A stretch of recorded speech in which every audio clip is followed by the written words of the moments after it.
people pleasing is like a detriment to like your entire life. And I've had to learn that. It's like there's a difference between being nice and being kind. Like I can be kind and still have boundaries. The first time I've ever got pulled over, by the police, I was racially profiled as a 16-year-old for running a stop sign. Like I've had these different experiences that have made me the person that I am. And so who am I to be silent now and not speak up for the people who are being silenced due to their skin color? And I just felt this like this fire, like this passion just like go through my veins, and was like, this is my purpose. The only way to get through fearlessness is through faith. Like, literally, that's it. For your blessings, for your miracles, for your blessings. Welcome back to LA Girls Link Up. This is my podcast. I'm your host, Tiana Bree, and today I have with me a very, very, very special guest. Her name is Tiana, and I'm just gonna give her a proper introduction, which is due to her. Tiana is an inspiring force of change whose passion and dedication to service have made a profound impact on her community and beyond. As a founder of Youth Advocates for Change, Tiana has created a platform that empowers the next generation to use their voices for advocacy, equity, and meaningful societal impact. Her work addresses crucial issues like educational access, and as she develops scholarship programs aimed at alleviating the financial burdens for college students, ensuring that opportunities for higher education are within reach for all. Tiana's activism was thrust into the spotlight through her involvement with Black Lives Matter movement, where she turned a moment of collective grief into a catalyst for action, hope, and change. Her leadership and unwavering commitment have earned her recognition as CNN a Youth Hero of the Year, which is incredible. A feature on ABC 7 News celebrating her efforts to champion social justice and the opportunity for marginalized communities. As a keynote speaker, Tiana has shared her insights and experiences on stages that inspire others to stand for what they believe in. A student at the prestigious University of Southern California, USC, Tiana balances her academic pursuits with her advocacy work, embodying resilience, ambition, and the power of determination. In addition to her activism, Tiana also does a little modeling. I saw you, girl, using her platform to further amplify her message of inclusivity, representation, and empowerment. Her journey is a testament to the impact one person can have when they step into their purpose and dedicate themselves to uplifting others. Oh, V, that was so sweet.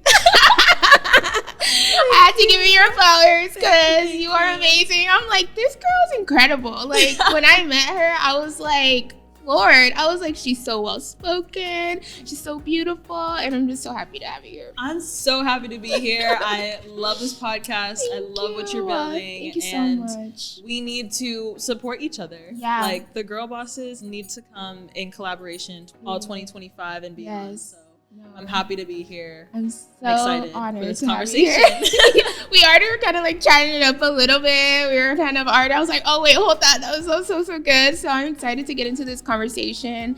So the objective of this conversation is to basically explore the power of advocacy and the importance of like removing those limitations on young people, because a lot of young people, I feel like they don't understand that they do have a voice, that they are the ones that actually really do implement change. Like we're the ones, like, so it's so important to have you here today because of the work that you do and how you already impact so many young people. So my first question to you is, what led you to or compelled you into the work of service for the youth? That's such a great question. I feel like for me, my service journey really began with reflecting on my lived experiences. Okay. And I'm a founder of Youth Advocates for Change. Essentially what my organization does is bridge the gap between art and activism through a 3-step framework based on critical consciousness. Oh, wow. So the 3-step framework is 1, reflect on your lived experiences. Through those experiences, you find motivation to take step 3, which is action. Wow. And I think this is kind of like the basis of what my journey has been in entrepreneurship, and also healing through my traumas, and also my journey in my faith with God, and also, of course, my service journey. And so I've been journaling since I was in 7th grade. Which is crazy, but I wonder what those journals literally, I have my entire life since 7th grade documented. Wow, that's amazing. And I frequently go back to those old journals of my past self and like analyze and reflect on those different experiences. And in high school and in middle school, I grew up in a predominantly white area, having no kind of representation whatsoever at all. Being a young Black woman or young Black girl who really struggled in my identity. Like I grew up Catholic, but I didn't feel represented at my church. I didn't have a relationship with God. And I was healing from a lot of the childhood traumas that were like coming to the surface as I was getting older, and just triggered through, you know, relationships and boys and hormones and being a woman. And so my outlet for a lot of the stress I was going through was to like skip school and to like, you know, do the bad things or quote unquote the bad things. And I was so disengaged in my education and just never saw myself going to school, going to college. And my counselors, my teachers were like, oh, you're not gonna go to college, like you don't have a future. I think a lot of times people were projecting onto me their perception of me, and I took that as my identity because I didn't have an identity in Christ yet. And that step one of reflection kind of made me find the motivation to then in 2020, when I graduated from high school, literally 3 days after I graduated from high school, the rise of the Black Lives Matter movement began once again with the death of George Floyd. And it just did, like, I mean, it did something to everybody. It moved the entire world. But for me, it was really that wake up call of like, look at all of these racist experiences I've experienced in my K through 12 journey, but also I've seen my dad experience. The first time I've ever got pulled over, you know, by the police, I was racially profiled as a 16-year-old for running a stop sign. You know, like I've had these different experiences that have made me the person that I am. And so who am I to be silent now and not speak up for the people who are being silenced due to their skin color? And I just felt this like this fire, like this passion just like go through my veins, and was like, this is my purpose, is to begin to use my voice and my experiences and my isolation, like all of those experiences of isolation, because I was the only person in a school that didn't have any representation or didn't believe in me or didn't give me the resources to then start speaking up about it. So I led a protest across the Golden Gate Bridge for Black Lives Matter. That's insane. I was 17 years old, 3 days after I graduated high school, and my message was to lead with love. And that has become literally the statement I live by, is like, my leadership is my love language, you know, like the way that I choose to lead and to use, like, correct my heart posture almost in a way, you know, to ensure that when I'm leading people, I'm leading them to love. I'm leading them to the idea of empathy and being able to use our lived experiences as our power, turn our pain into purpose, which I'm sure I'll talk about in a second. But that has always been my message. And I think the protest or rally or demonstration, whatever you want to call it, that I did over the Golden Gate Bridge resonated with people because my message was lead with love. And it always has been about love and empathy and healing and like sharing those kind of lived experiences. So it ended up being the largest protest in California for Black Lives Matter. In 2020, I literally organized it in 18 hours. I just posted a graphic on Instagram, and it went viral on someone else's account. So even up till the moment that I went and actually showed up, I'm thinking like maybe 15 people are gonna be there. And I brought 3 cases of water bottles thinking I could give it out to every single person. She's like, and literally like, like this light little like, we're gonna protest, we're gonna like lead with love today, we're gonna be a voice for those who are silenced, and we're going to speak our truth and like own our truth and own our experiences. And even my parents were like, it's the middle of COVID. Like, let's not forget, this is like mid-pandemic. This is 2020. This is June 6th, the day that happened. And my parents were like, no, like you gotta stay home. Like, girl, like nobody's gonna come tomorrow. You're trying to do this tomorrow morning. Like, that's not gonna happen. And I'm like, guys, like, maybe being young and just like, I feel like I have to do it. And my dad literally posted on Facebook, like, guys, come to tea on this protest. Like, she trying to take over the world. And like, this is coming from the kid who got kicked out of leadership in high school, you know, because I was quote unquote bad. So again, like rewriting that narrative kind of became my story. And I found so much, like obviously showing up the day of the protest and seeing there was over 50,000 people on that bridge, and seeing the like crazy impact that one person's voice and their faith and their passion and like acting on their intuition can do, like the lives that it can touch. Like that's just my story, but everyone has the power to have that story if you just break that ceiling and you take off that jacket of projections that people are trying to put onto you. It's so powerful and like so beautiful. There was so many like gems in what you were saying, and I could definitely like just relate, like going to predominantly white schools, like having those interactions. You don't even, like you're so young that you're not even understanding that you are like being racially profiled or that you are being like isolated because of your race. You're just like,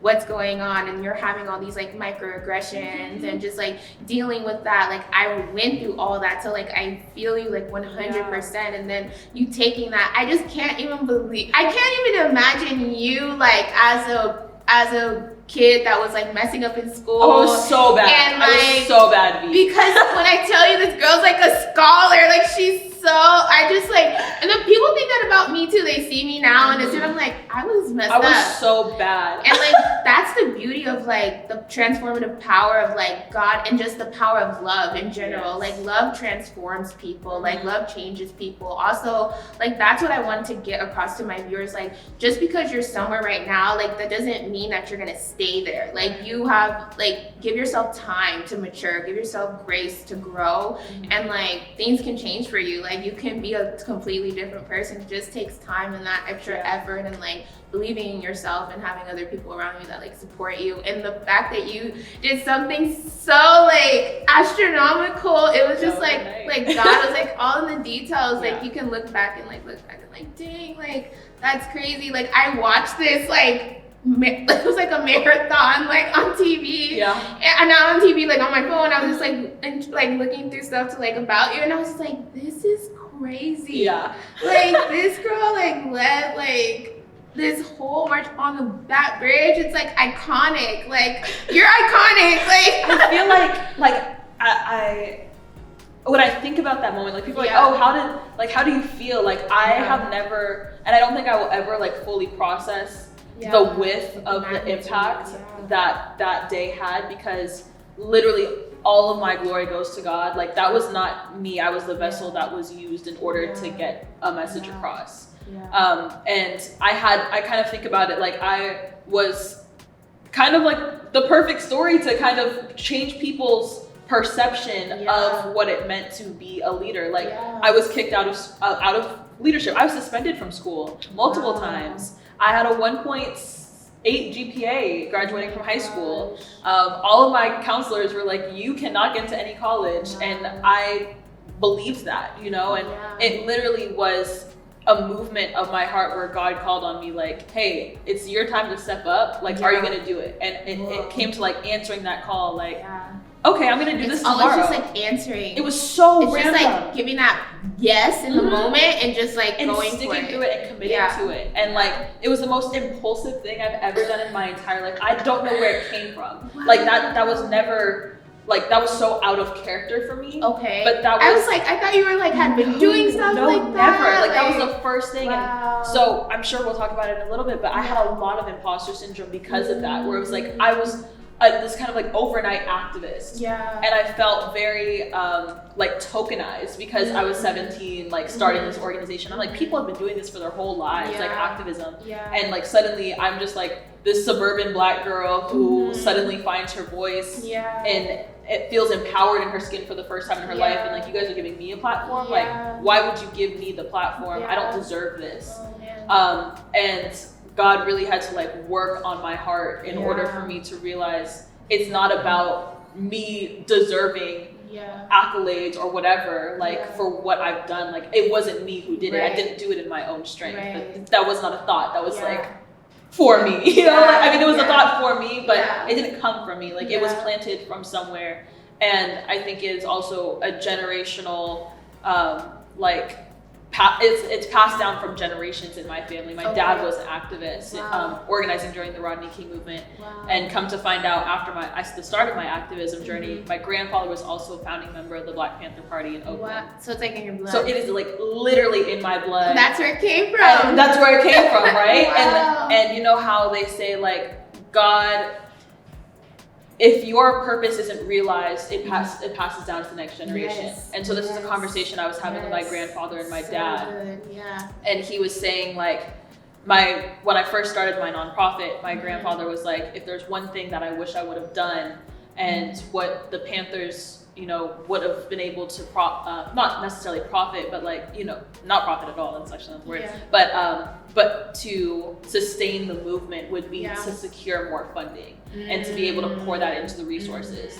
And my dad said the same thing. Like if I did not, my dad didn't have like an entity, like a nonprofit or something to like point people to. It was just him in his own strength. And so God gifted me, you know, Youth Advocates for Change. And that was like my way of finding some kind of collective power to fundraise and to get the strategy out and to create a plan that creates sustainability. So I believe this is my grandfather's purpose and then was my father's purpose. It's like true generational wealth. I was literally talking to like my last guest about that, how there's like generational blessing that, you know, gets passed on. And like when you said that, I kind of did get teary-eyed because I feel like that about like where I'm at in my life. Like I feel like my dad passed away just a year ago. Like this will be like a year, like literally to the month that he passed away. So yeah, like I felt that like once he passed away, like God was like telling me, it's like it's your turn to like pick up the legacy and like progress and like move forward. And it's just so impactful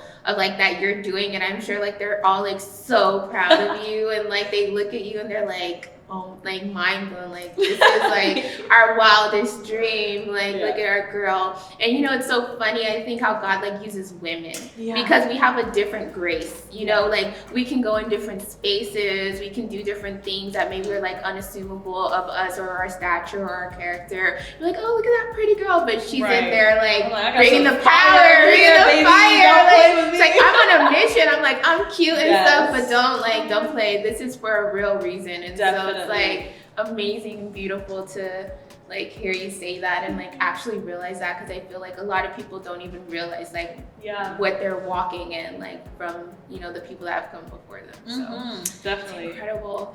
So you did already tell us about your involvement with Black Lives Matter, which is like so incredible. I know like in that time so many people felt helpless, and like for you to like kind of be that beacon of like hope and love and empathy in that time where so many people were like angry and upset and just heartbroken, and just like to have that camaraderie, that community of like, how many people did you say it was? 50,000, over 50,000. Wow, like that just shows like that love is greater than like hate. Absolutely, always. And I think that my messaging was so, it also didn't come from me. Like, I mean, yes, I've always been like a lover girl, you know, always been a lover girl, but like, to lead with love, like taught me a whole different thing, because I mean like leadership, to be a leader is one thing, but to be a leader that understands like that there's humanity in every single person and every single person comes with a story.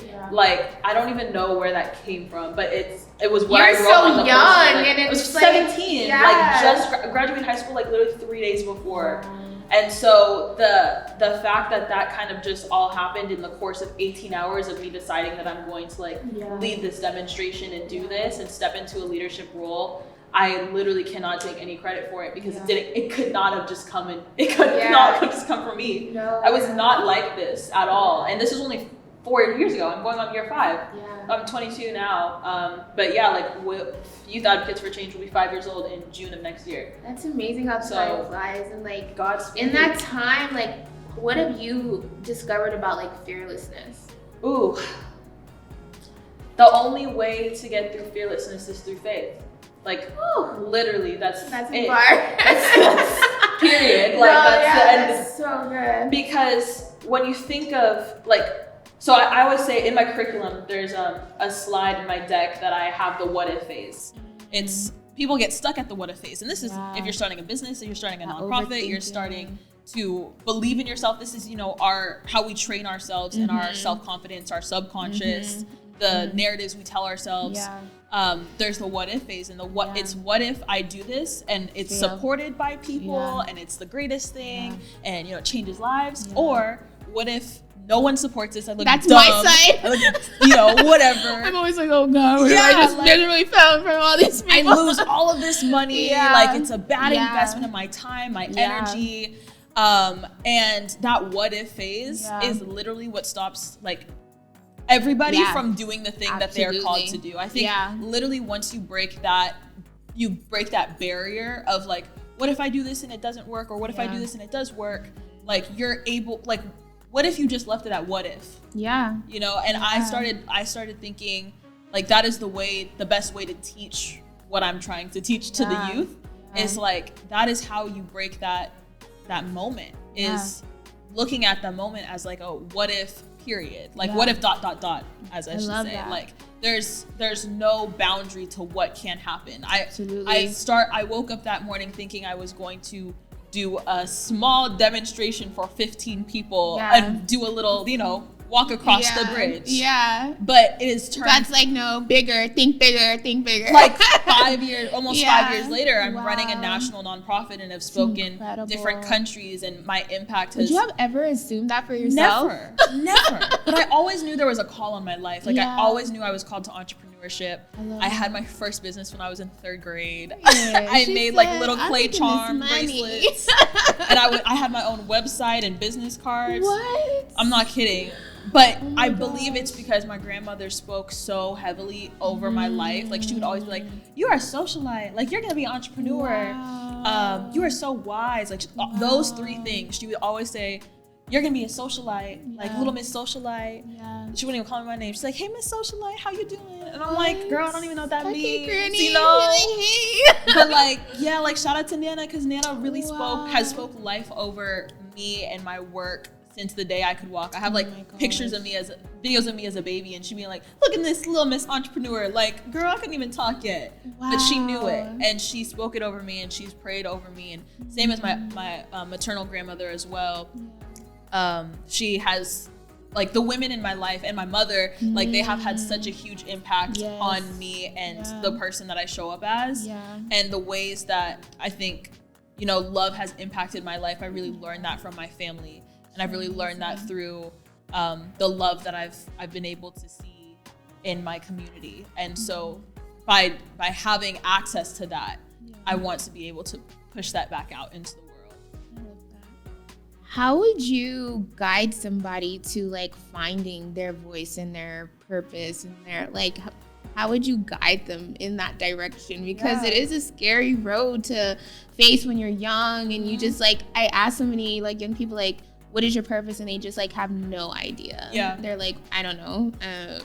It's so difficult to navigate. I look at it as like, what is your life mission? Like what is the impact you're called to make, and how are you called to serve, rather than what is your purpose? I think I always used to say like, oh yeah, turn your pain into purpose, but I think it's a lot deeper than that, because I am filled with purpose, but my purpose is based off the mission that I have lived experiences as a child that didn't allow me to fully realize who I was called to be. Like I had many moments where I allowed the people surrounding me to impact who I was and to say these things about me, and that became my persona. And we can speak life or death over people. Absolutely. We can pour into people, or we can take energy from people, and that is like what I'm called to make an impact in, but it's different for everyone. And going back to faith being the way of fearlessness is I have this mentality of like failing forward. I love it. And when you think about failing forward, it's like regardless, like, they say, oh yeah, you learn from your mistakes, but not only like be unafraid to fail, because that is part of life. Like you are going to fail, and you're gonna learn something from it, but you're gonna move forward, because life and time is always going forward. We're never gonna go back. Never. So you making a mistake, or you quote unquote failing, it's a lesson. Absolutely. And it's not something to be ashamed of, because you're needed. It's needed. Like how are you going to get to the point that you desire or you see for yourself in your future if you don't know what you don't want. You don't test the limit or try. I mean, like in fundraising for this organization, like I've wasted like thousands of, like people have granted me money, that's how nonprofits work. Yeah. But it's like, I would feel so shameful. I'm like, oh my God, we just wasted like $20,000 on this program that just did not work. Like that's so much money. Yeah. And I'm like, I come from an abundant God.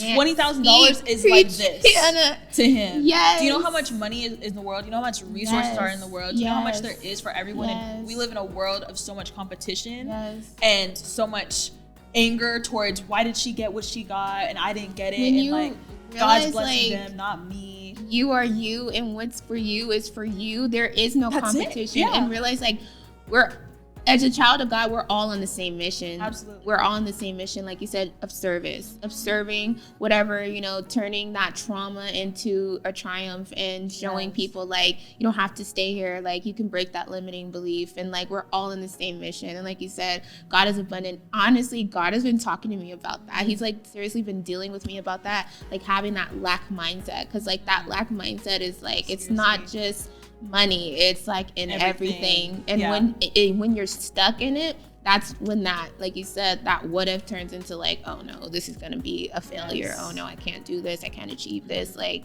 I can't do it. But when you snap out of it, you like tap into like another level, right? And it's amazing. Like that lack mindset and the scarcity mindset is literally poison to your purpose. Yeah, it is poison to everything. It's poison to your relationships, because you're like, oh, I have lack, I don't deserve this person in my life, or I don't deserve this love. I'm not worthy of this. Whatever the narratives you're telling yourself, it becomes poison to that relationship. It becomes poison to that business partnership. You don't have confidence in the way that you walk in the room. So how are you supposed to convince a room to invest in your business, in your company, in your nonprofit, in your idea, if you don't even believe in yourself that you're worty of it to begin with? And it becomes poison in every space. A journey of worthiness, though. Like, how are you doing on it? Girl, let's talk about it. Because that has been, I think that's what God worked on me the most last year. Was like this idea of, do I deserve what I have been given? And am I worthy of love? Like I've had a lot of, that's so deep. As a woman with a lot of passion, obviously like passion just pours out of me, like purpose pours out of me, and I pour into people that I love.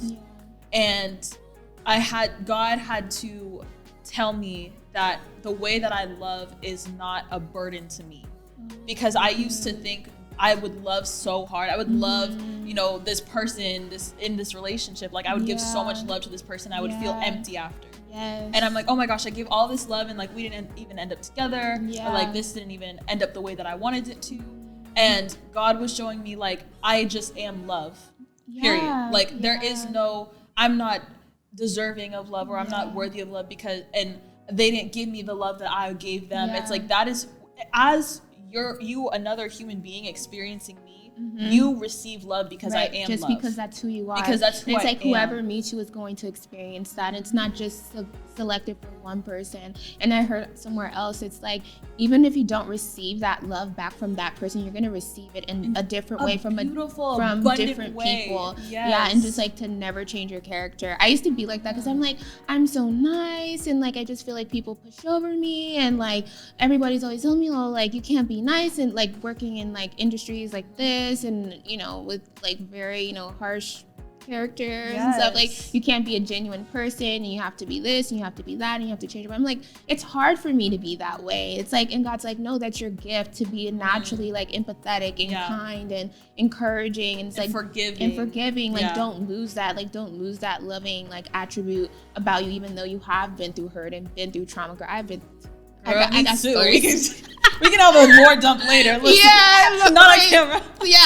I've been through some stuff. So, but it's so beautiful, like how God has like kept your heart, and I can see it. Like restored it. I would say I walked very far. Same. Like you would have met me 5 years ago. Even in January 4 years ago, because of the organization. The organization has transformed me entirely. Has literally become the thing that I think service does that, right? Service does that to you. And it softens your heart in such beautiful ways, because I was not that person. I used to be so ashamed. Like, you know, people would like crack, like when you love someone so hard and then you crash out after and you're like, okay, nobody getting this love no more. You're like, I'm taking this. hard buddy. Like I used to be filled with like that heaviness. Like a chip. You know what I mean? Yeah. And once I started realizing, I was like, why do I forgive so easy? Like I get taken advantage of, and people, you know, take my softness for weakness. Same. Yeah. And it used to hurt so bad. Like, and just make me be like, I'm not talking to nobody. I know that's why you came on the show for a reason. I'm like, this girl, I got something to talk we about. like this. We've been through something similar. Yeah. And like, God was like, that's not the way. Like, who are you really? Like, you are this, you have to be consistent in your character. Absolute character.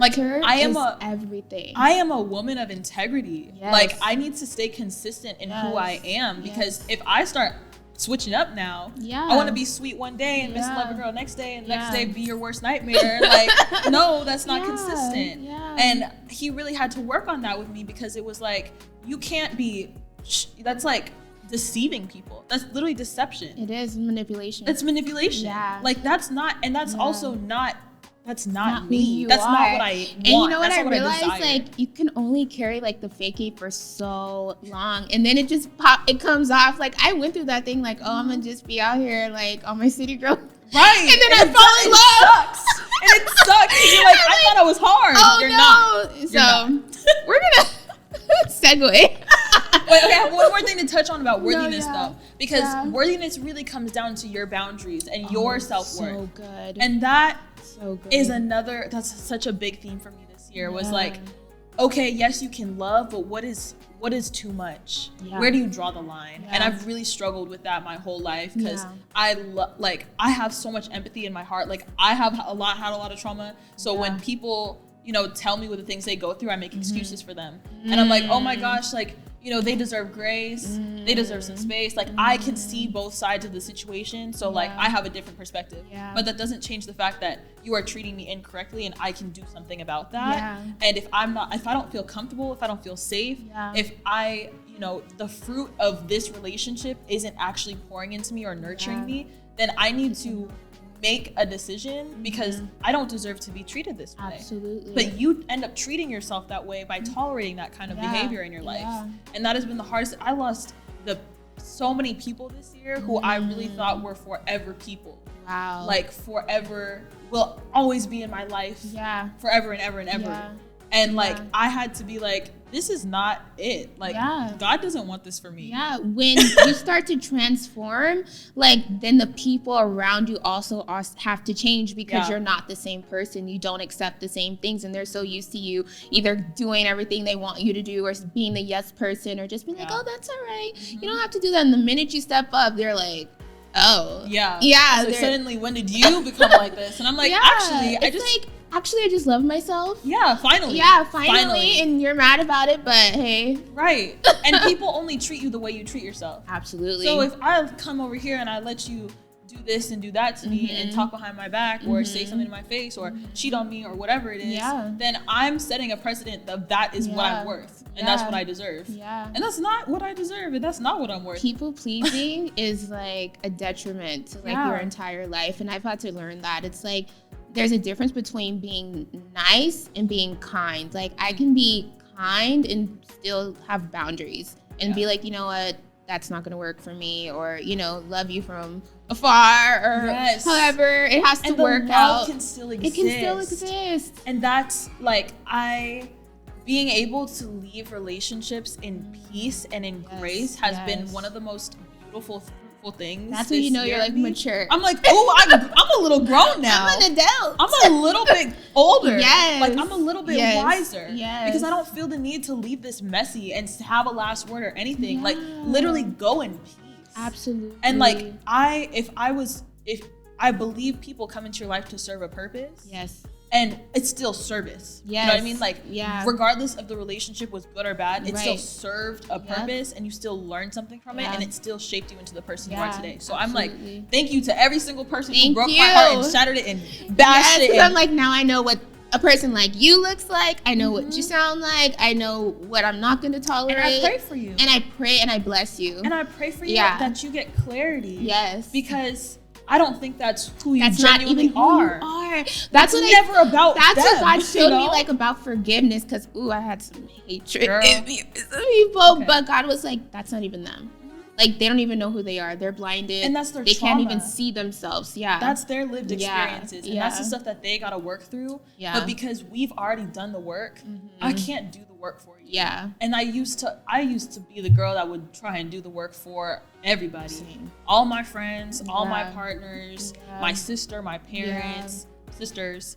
But like, I'm like, this is your journey. Yeah. And I have to respect you and love you. And the best way for me to love you is to support you through things until it crosses the boundary for me. Yeah. And you have to draw boundaries with parents. You have to draw boundaries with your Man, sister. You have to draw boundaries with everyone. And like, I don't know, but God like teaches you how to be so diplomatic in it too. It's like, even with, like you said, parents, I have to be like, you know what, if you're speaking doubt into my dream right now, or if you're not, respecting how I want to be treated or talked to in this moment, like, I love you, but I'll just talk to you later. Right. It's like just like simple things like that, standing up for yourself. It also gives you that sense of worthiness. Right. You're like, okay, I'm supposed to be respected in this moment. I deserve respect. I deserve love. If this is not how I want to be treated, I can leave. Some people feel so stuck to where they are, like, I have to stay in this predicament, or I have to stay with this person because they're the only one that's gonna love me, or they're the only one that I can talk to. It's like, it's not true. My sweetheart, the only one that's gonna love you is God, indefinitely. Period. Absolutely. Like literally I got baptized this summer, and it literally has changed. I was baptized as a kid, but like this was like my decision to come back to Christ. And I'm still on my walk, like obviously we're gonna be on our walk forever. But like God's love has been something that has been so, like, I could cry fills thinking a about void it. that like I can't explain. Yeah. And it's hard because I am in this space of social justice where there's so much, back and forth and like two sides against each other. Like the idea of justice is such a difficult topic in this country, in the world. Absolutely. Like, what is right and wrong? Everyone has their own lived experiences that shape why they believe right and wrong. Yeah. But religion and God, like there's like a spiritual justice system and legal system that comes with being a person of faith. Absolutely. And when you start realizing like what is your truth and what is God's truth and what really, resonates with your spirit, like it can be very difficult to navigate hard conversations in the social justice space. And what God has shown me is like, just have a heart for everybody. Yeah. I literally go into every single room. I don't care what you think. I have had conversations with people who really believe the complete opposite with me, and I will not disrespect them. I will hear them out. I'm like, please lay what your perspective is and why you believe that. And that is a gift that I've been given this year, because I would used to be like, I don't believe what you say. Bye. I'm gonna do this. That's that gift of like that diplomacy to be able to like, 'cause Jesus was like that. Yeah. He could hear you out, empathize with you, sympathize with you, understand, like you said, it's where you come from, it's how you've been trained, that's what you know, you don't know any different, and we can still love each other and have some kind of like understanding here. And by me just like being an open person, hearing you out, having that heart for you, you're like, maybe she does know that. Yes. Maybe that's real. And people may just be on the very beginning, but you can plant seeds. That's it. That's all we're supposed to do anyways. And you don't have to do too much. Like I think like a lot of people when they're new on their walk, they're want to like they're so fired up. I had a moment I was so fired up. Like, I got to scream for the mountains and go tell everybody. But it's like people are not everyone's gonna resonate with that. And old me did not resonate with that whatsoever at all. I was like, girl, get me far as well from these Jesus freak girls. And I'm like, now as God, and this is like new revelation for me this past week. Like this is very fresh. And like God is telling me, don't go after people trying to evangelize necessarily. That's not what your purpose is for right now, for this season. What you are meant to do is to live a life that reflects me, and people will ask how you got your fruit, and you will tell them to point them in my direction. Absolutely. But do not, like he was telling me, do not go into these rooms like trying to shove the Bible down people's throats. Yeah. Because it doesn't work, especially in the space that I'm in. Yeah. And I'm not trying to convert people. No. I'm not trying to influence, like, you know what I mean? Like, I'm literally just living my life the way that I'm called to live my life. And when people ask about my fruit, and when people ask how you have so much peace, how you have so much joy, how you have so much happiness and like abundant and successful relationships, how your organization is thriving, like, they know where that comes from. So good. And that is for you to discover on your own time. But everyone comes to their journey at their own time. And it was so tumultuous how I got here.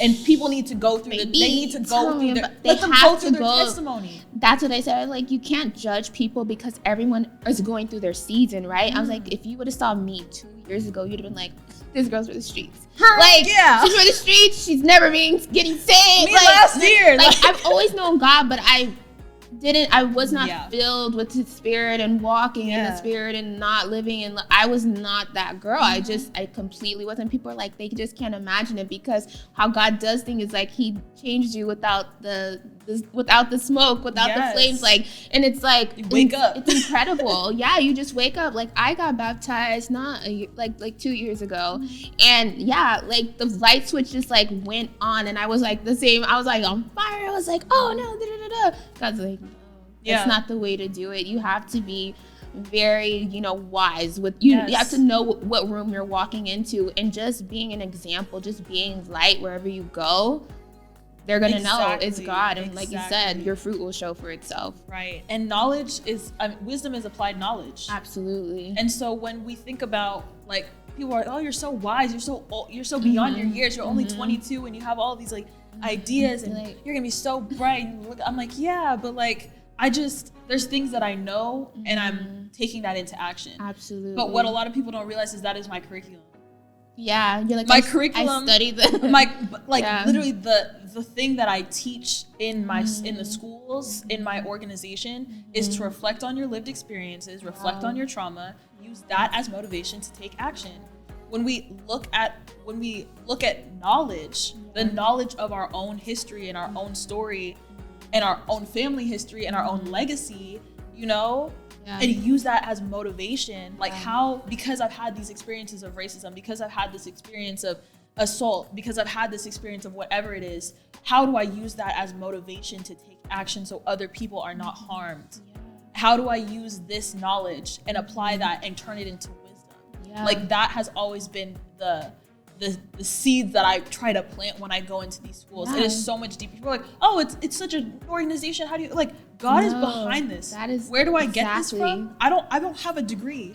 Like, I don't have a degree. I'm still in school. I get this from literally taking my time and literally sitting with God and allowing the downloads to happen and reflecting on my experiences and then turning what I know and from the Word into something that is palatable and digestible to the general public. And some people think like, oh, my gift has to look like this or like this. Like you said, like, I'm not an evangelist, but I'm using scripture. I'm using my time with God. I'm using my personal secret time with God and taking those downloads and turning this into something that kids in regular unified school districts can like digest and use in their lives. And like, that is incredible, because it's like, people are like, how are you moving? How are you doing this? How are you doing this? Like, it's literally God, like, giving you that strategic, like, step by step.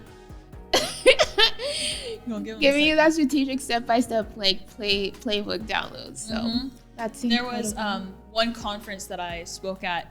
It was South by Southwest EDU in March in Austin, Texas, earlier this year. And I, like, people ask, like, as a public speaker, like, do I get nervous? I don't prepare for speaking at all. I've never in my life ever done it. Girl! After I speak, I have no recollection of what I've said. It's like, just a flow. It literally is just flow. Wow. And one of the like, literally probably the best moment of my 2024 was coming off of the stage at South by Southwest EDU, and this man came up to me and said, this is your ministry.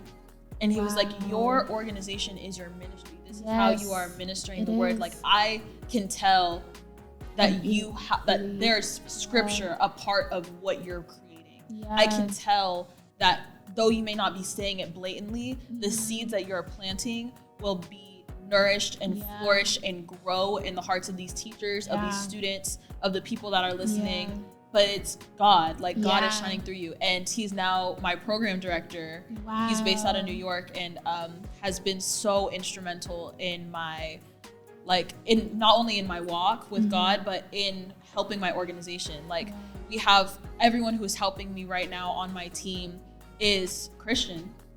And that was an order from God. He was like, it was more for me. I need the support and I need people to remind me of my identity in Christ because I have crash out moments. We all do. We all have crash out. Do not think that I'm got it together because I don't. Yeah. How do you deal with that? It's literally the community. Like there was a sermon that was preached by, I think, Pastor Torre. Yeah. And he was talking about, that's our pastor. It was talking about you need to build kingdom in all of the facets of your life. Yeah. Like you need to be in a kingdom environment. So good. And when I started thinking about it, like who are the people that are closest to me? Like my closest inner circle people should be people who edify me and pour into me and reaffirm me in my identity in Christ for those moments of crash out. Yes. Like my God gave me my soul sister this last year through a training program, and she is literally my best friend. Shout out to Jamila and shout out to Ron, my program director. Hey. Jamila is literally a God-gifted gift, like the God-sent gift that the big sister that I always needed in my life. Yeah. Like she is the godliest woman I know and have been able to learn from, and being able to have kingdom sisterhood is everything. Unmatched. It's everything. Because they get it. They've already crashed out a million times too, but they will reel you back in. Their faith supports you in your low time. Like absolutely. God blessed me with like my kingdom sister. Girl, I'm right here. This one right here. And all of you guys and like this because I like you were saying before, like I grew up so isolated. I didn't have like sisterhood like that. So just to have like you and like have all these girls and LA Girls Link Up, I just look around and I just like go home, honestly guys, and cry. Yep. That's literally all you can do. I just go home and cry because I'm like, this is God. Like what a blessing, because it is so needed. Community is so needed. Like I realized that I used to be like, Miss Independent, I can do it all by myself. I'm still healing. I'm healing independent right now, okay? Still. Yeah, like I can do it all by myself, and every time I try to do it, God doesn't let me. Yeah. He's like, no, you need people. Yeah. And I'm like, I hate asking for help. I hate like having to look weak or like I'm needy, and we have to rewrite that narrative because that is femininity. It is asking for help. Yeah. Because we can't call on our own strength. That's really what it is and what it comes down to. And like that was just, I learned that through being able to have my sisterhood. And now me, Jamila, and Ron all work on a team for youth advocates, which is literally how our curriculum got launched this year. And we've been able to fundraise, and I've been able to contract their companies and support their businesses as well. And so when you think about kingdom relationships, it's not only about how is my organization going to benefit from this, but how can I ensure the seeds that you guys are planting and the ideas and the businesses that you're creating also are fruitful through this. And so instead of hiring them as like employees of the organization, I was like, get your LLCs together and let me contract you as your LLC so you can show proof of concept that this is a service you can provide. And so that's one thing that God has been really shining a light for me, is like with all of my friendships, because I've done consulting for small businesses and I offer consulting services I've worked with Fortune 500 companies in terms of how do you relate to Gen Z and this new generation that has all of this fire and this passion for social justice. Like how do you tame them essentially? How do you reach them? How do you connect to them? And it's through that authenticity. But how, like, me being able to apply all of this knowledge to Fortune 500 companies and make the man at the top richer, I could take all of that knowledge that has worked for them and pour it back into my people. And that is really, I had a word the other day that my mission for 2025 is to serve and sow. Serve as I sow, really. Like, I need to be sowing into other people. I need to be pouring into others, and I need to help other people, other kingdom businesses launch out of my own heart. Like I don't need to be charging a fee. I don't need to be doing that. Like literally more light needs to be in this world, and more light workers need to be able to be the ones to bring these ideas to fruition. So crazy, like how aligned we are, because I feel that's my purpose is to like help other kingdom businesses grow, because I have that gift of just like seeing an idea and be like, okay, let's do it. Let's make it happen. This is the plan. This is the plan. And speaking of a plan, there's going back to the idea of me struggling with imposter syndrome when I first started. I had this moment where I told my dad, I don't want to do this anymore. I'm not taking any more interviews because I felt like I had this privilege being able to grow up in the suburbs and growing up with access to education and like being very new to my walk in social justice and still learning what about the Black Lives Matter movement and all of the history. Like I felt so underqualified, but God qualifies the called. So I learned through that, but I also learned through having this conversation with my dad where I was like, I can't be doing this. Like people are only putting me in this room because I have privilege, because I have access to the education that I did.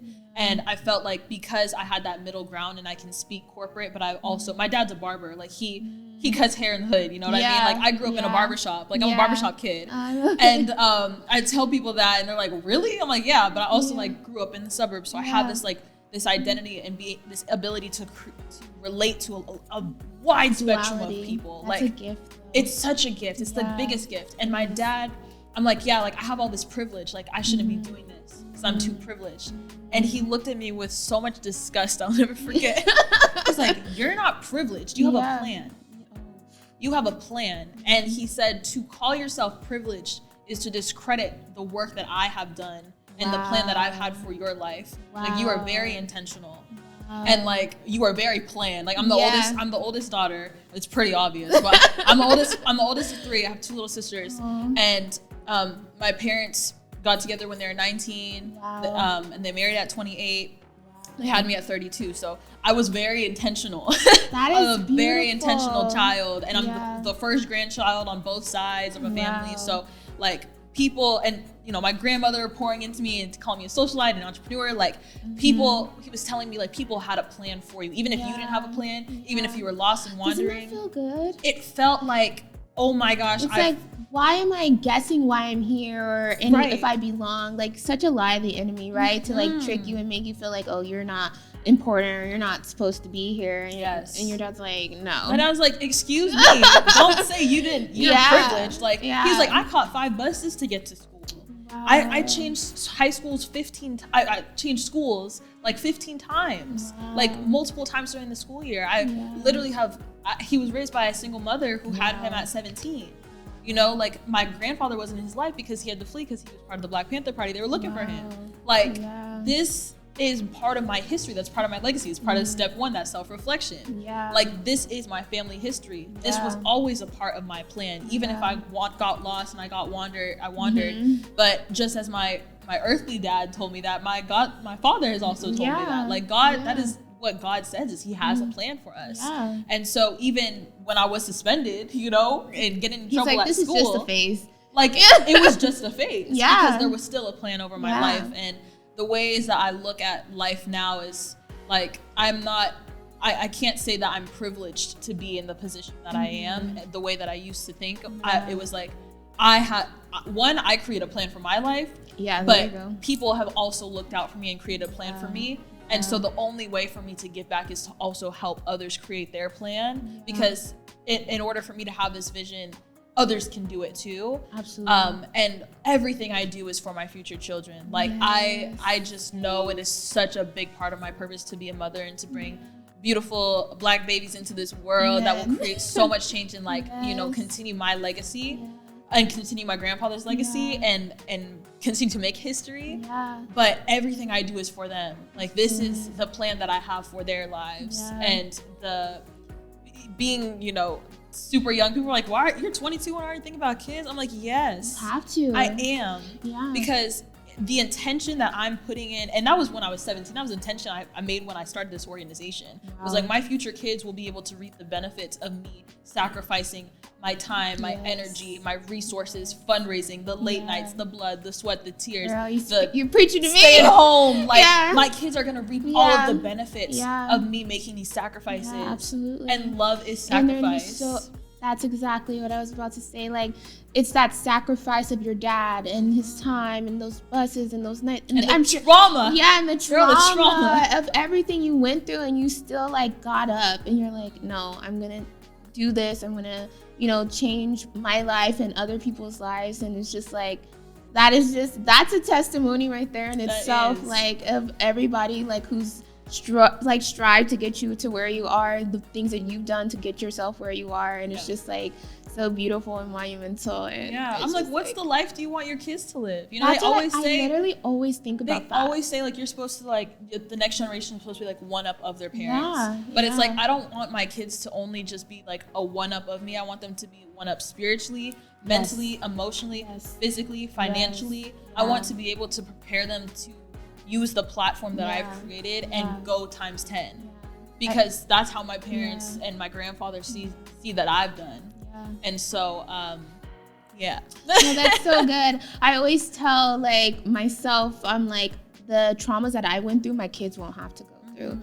Like, that's breaking that generational curse. And then they can have generational blessing. I'm reading a book, I even told the last girl, like, it's called The 10th Generation, and it talks about, like, how you can pray and, you know, prepare for, like, 10 generations, because that's how many, you don't even know how many kids and those kids are gonna have. And, like, from you just stepping into your purpose and walking in your calling and doing these incredible things, like, you don't even know, like, the legacy, well, if you do, you're aware of it, like, that you've already, like, ingrained in the ground, and, like, that they can build upon, and just, like, 10 generations. So beautiful. 100%. So amazing. That resonates with me so much, because I really feel, so I've never met my great grandmother on my dad's side, but she, like, was the one who really raised him most of the time.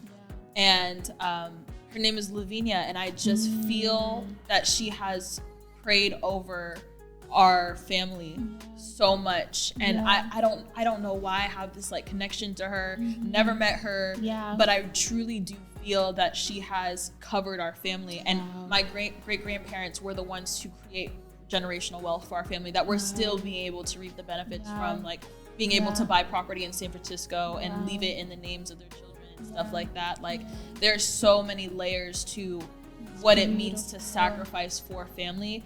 And I think the biggest thing right now is, like, families are under attack, relationships are under attack, marriages are under attack, and it is in our knowledge and the wisdom that we've gained from the knowledge that we have to make sure to promote the family unit and the saving of the family unit. The sanctity of it, it's so special, because that is security.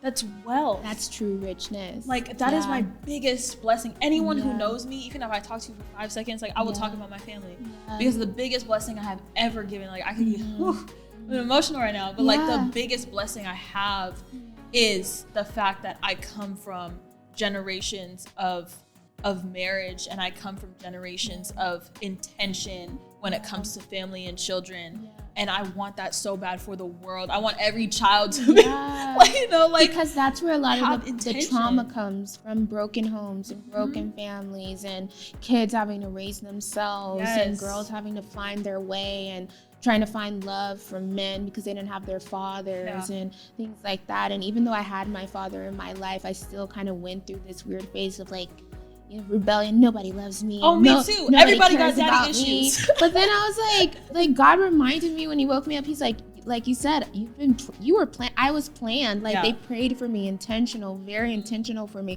And every time I would see my dad, he would literally tell me the same story all the time. I just remember when I prayed for you, and this and this and that. And it's like you've always been loved. And I just feel like girls need to know, like, even if they don't have, like, an earth dad, like, that you are loved. Like, I feel like God wants his daughters to know, like, you're special. Like, and he's been impressing onto my heart of, like, if he's a king, then, like, we are queens. Like, we're heirs. Like, we are so important to him. And, like, we have, like, that diplomatic authority, like, when we step into our calling to, like, make things that aren't as they are, you know, he gives us the vision and the plan and the plot for it. So it's just like, if you walk in that power and you walk in that sureness of, like, your identity is so key. Like you said, when you didn't know who you were and you just were letting people tell you who you were, but then God showed you who you were. And it just, like, it gets a gear shift. And what got me there was, like, God is love. Yeah. Like, if I want to be loved so bad, I should go home, learn from the Creator. Absolutely. I should go learn from, and that's what it was. You know, like, I've always noticed that there was light in me, but I just hadn't gone deeper.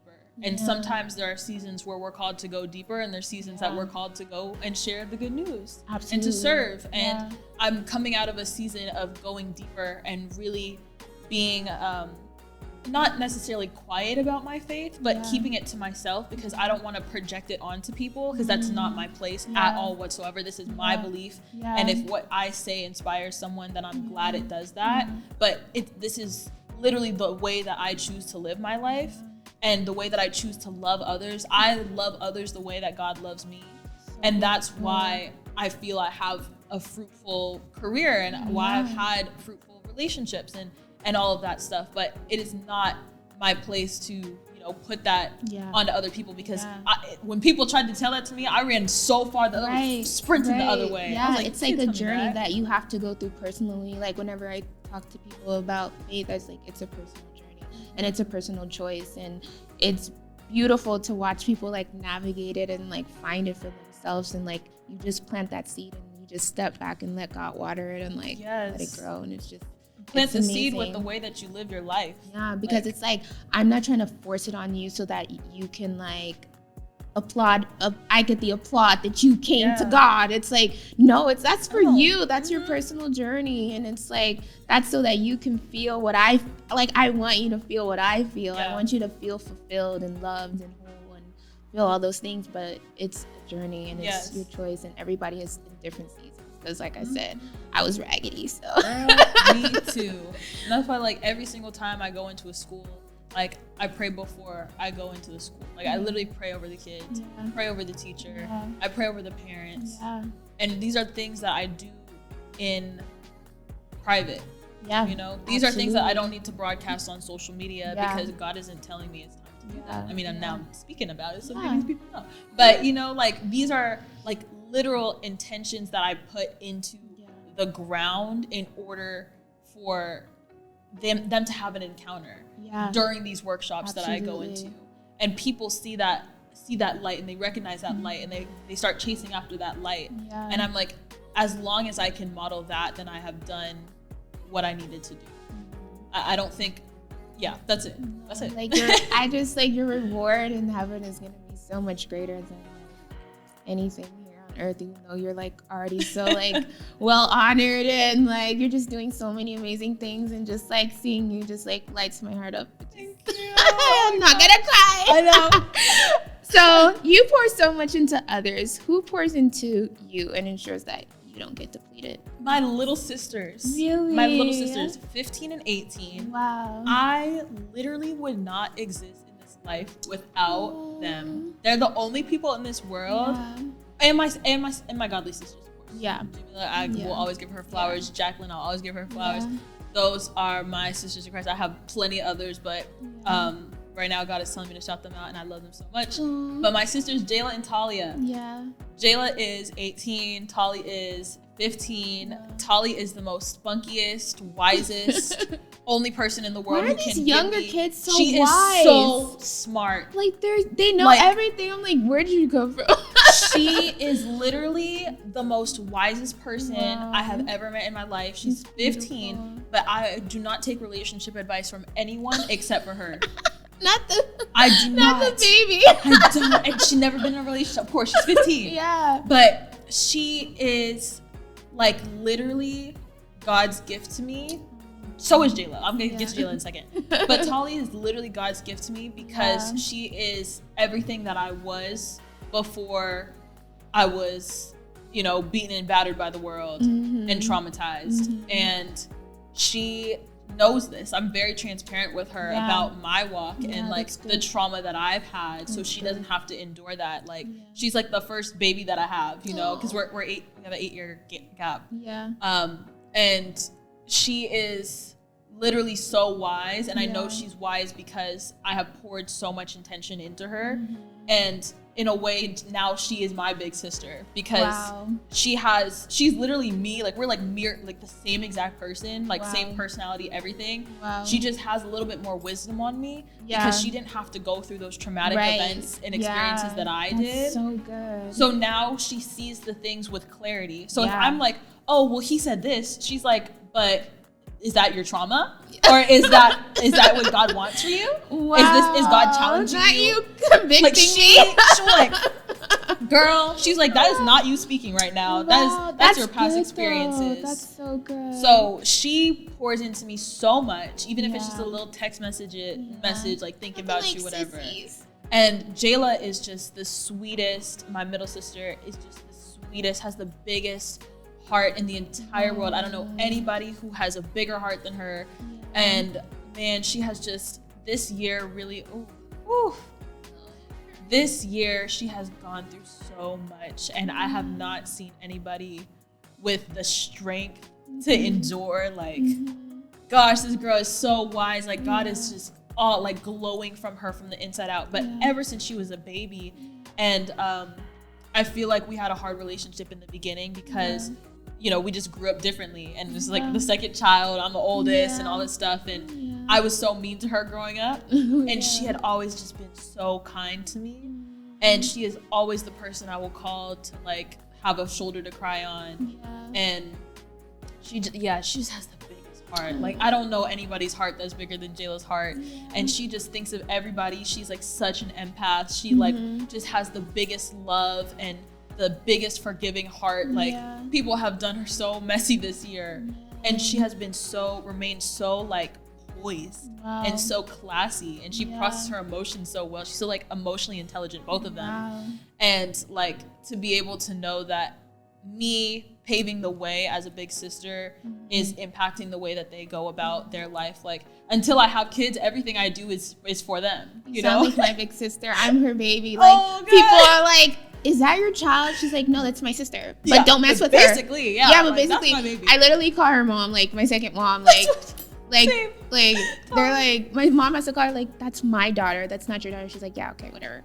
And I think the beautiful thing about being a big sister too is like, when you start seeing that the big sister trope as like as an honor, like to be able to be a role model and a representation to someone, the dynamic between the sisterhood changes, and it's now like I will go through the fire 10 times if I can make sure that you don't have to go through these experiences. That's literally how my sister feels about me, but that's how I feel about her. And we like joke and we laugh. She's like, I want to be just like you. And I'm like, no, I always wanted to be just like you. But like, it's that's what love is though. That like wanting to go through the fire for somebody, like wanting to do like the hard, crazy thing that like nobody in their right mind would do, but out of love. And like, there's nothing better than sisters. I just literally, and it's like I was always the girl who like had all the friends that were boys, and like I never hung out with the girls. And the girls were petty, and like when I started pouring into Kingdom sisterhood, even before it was Kingdom, but just sisterhood, and like really realizing like, geez, I'm getting older. I'm gonna move out of the house soon, and like I need to rekindle this relationship with my sisters. Like, that is when my heart literally changed, was like being able to soften into this femininity of softness and of love and of understanding and of true support. And I really got that from being able to be a big sister. But it wasn't always like that. I was probably like the meanest big sister ever when I started. My sister hated each other. We hated each other. But I had to go through that because now I'm like, geez, like God has really convicted my heart. Like, I did some mean things. And the way I repay that is through the ways that I now serve them. And even if I'm just being a good representation, a good leader, then I'm serving them in that sense, because I didn't have a big sister to look up to, which is why I fell into a life that was so insane and just messy and like boy filled and just, you know, like just distracted. And like, I thank God for my sister. She saved me so much. You cried, I'm gonna cry. No, she saved me so many times. Yeah. I wouldn't be here. Yeah. Like, for real. Sisterhood is everything. Okay. So Then my last question to you is, what do you believe is the purpose of your calling to ignite change in youth, and what do you hope your lasting impression will be in young people's lives? So good. I think my purpose will evolve over time. I think Youth Advocates for Change is a season of my life, and a lot of people like hear that and they're like, "What? Like, am I gonna do this forever?" I don't think I'm called to do this forever. I think this is one of many things that God has a plan for me. But I've always had a heart for healing the next generation. And I genuinely do feel like this generation, I'm assigned to this generation. This generation is assigned to me. Yeah. And the way I'm supposed to push forward is to lead with love. You know, I said lead with love before I knew God. I said all of this. I mean, I've literally got saved a few months ago. Wow, You know what I mean? yeah. Like, I was doing this knowing that God existed, but not walking hand in hand with God. And now that I have this newfound confidence, or like Godfidence, I heard that this morning and I'm so taking good. it. Like, my God is just telling me to just surrender. Like, I don't need to know all the steps. I don't need to know what the next chapter is, but there are steps that I need to take right now in order to make sure this organization sustains when my time to depart is. But I know a big part of my calling is, again, to be a mother and to bring kids into this world that will pave the way and create their own solutions to be more empathetic and create a better world. And that's all I know. That's all I know. And I'm not going to sit here and be like, oh, I think that I'm going to do this. I do have a dream of creating a community center that would start here in LA. And it would be like a creative YMCA, essentially, with like film, photography, journalism, fashion, podcasting studio, like all of these free resources for youth and like older mentors who are starting, or entrepreneurs. They can join this membership and would be able to you know, come and be a part of that. And I want to scale it and be in different cities. But that's like a long-term goal. But I think that goes hand in hand with like when it's time to come to fruition, it will. So everything's just like building and preparing and just like making it into who you're ultimately meant to be. Absolutely. Thank you so much for having this conversation with me. It was like more than I could have like prayed for and hoped for, and just like getting to know you has just been such a beautiful experience. You're just such a beautiful person, and I just see how like God has aligned us, and just like this was it was impactful to me, and like as well. I hope that it's impactful to everyone else listening. So we love you. Thank you guys for watching. Like, comment, subscribe. Tiana, where can they find you? You can find me on Instagram at tiana.day or Youth Advocates for Change, youthaDvocatesforchange.org. Amazing. All right, guys. See you Thank next you so one. much. Bye. See you.